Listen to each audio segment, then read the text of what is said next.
Għalhekk l-oppożizzjoni qed tibqa' tagħmel il-pressjoni biex fl-aħħar ftit opportunitajiet jibdew jagħtu kasek u jaħdmu għalik.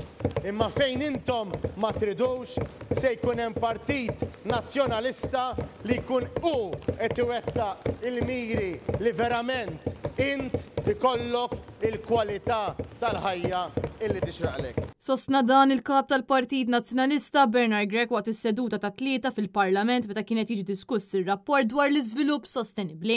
Waqt id-diskors tiegħu Bernard Grech qal li l-gvern ta' Robert Abela baqa' ċass quddiem l-isfidi marbuta mal-iżvilupp tant li numru ta' setturi mhux qed ilaħqu mad-domanda tal-popolazzjoni fosthom l-isptar, l-infrastruttura kif ukoll l-elettriku. Huwa qal li r-rapport brabta mal-iżvilupp sostenibbli tħejja mill-istess Ministeru li ma ppjanax għad-domanda tal-elettriku li ħalla eluf ta' familji mingħajr il-provvista tal-elettriku għal jimsħaħ huwa saħaq li għandna gvern li qed jaħseb għallum biss u m'għandux viżjoni fit-tul. Bernard Grech saħaq li qatt ma kellna gvern li ma ppjanax daqs il-gvern ta' Robert Abela fil-waqt li stqar li l-Partit Laburista huwa l-antitezi tal-iżvilupp sostenibbli. Tistgħu twaħħlu fi sħana, tistgħu twaħħlu f'meta konna fil-gvern, tistgħu twaħħlu fl-Ingliżi, tista' twaħħlu fit-tarmak, tistgħu twaħħlu fix-xemx, imma l-unika tort għal dan kollu huwa in-nuqqas ta' ppjanar tagħkom għaliex intkom taħtfu llum u ma taħsbux għal għada intom l-antitezi tas-sostenibilità. Il-kap tal-Partit Nazzjonalista saħaq li b'mod immedjat għandha tiddawwar ir-rotta żbaljata li qabad pajjiżna u hawnhekk fakkar fuq diversi sitwazzjonijiet li pajjiżna qed jaffaċċja fost l-oħrajn l-infrastruttura mhux qed tlaħħaq b'toroq ġodda qed jerġgħu jinqalgħu u tberbiq ta' 400 miljun euro f'dil fraudolenti li ma ġab l-ebda investiment fis-settur tas-saħħa.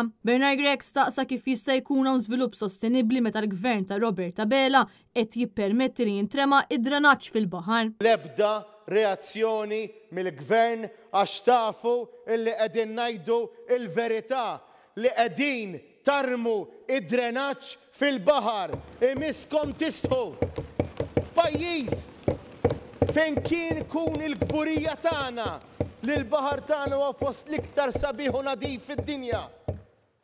Qegħdin tarmu drenaġġ fil-baħar. Il-kap tal-Partit Nazzjonalista tkellem ukoll fuq il-pjaga tal-għoli tal-ħajja fejn eluf ta' familji mhux qed ilaħqu sal-aħħar tax-xahar iżda l-gvern qed ikompli jixxaħħaħ mal-poplu u jintaxxa il-kola. Kien hawnhekk fejn Bernard Grech fakkar fil-proposti tal-Partit Nazzjonalista sabiex pajjiżna jaffaċċja din il-kriżi.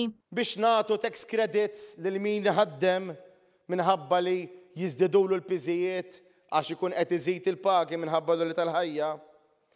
Li nagħmlu fond nazzjonali biex tappoġġjaw lill-industrija li timporta jew tesporta, li naraw li jkun hemm mudell ekonomiku ġdid b'setturi ġodda li jimmiraw għal xogħlijiet ta' kwalità u li jħallsu aktar lil ħaddiema, hemmhekk naraw illi l-miri jintlaħqu, hemmhekk naraw illi l-faqar jonqos. Bernard Grech saħaq li l-Partit Nazzjonalista huwa kommess li jkompli jaħdem u jiddefendi lill poplu sabiex ikollu verament ħajja aħjar f'pajjiżna.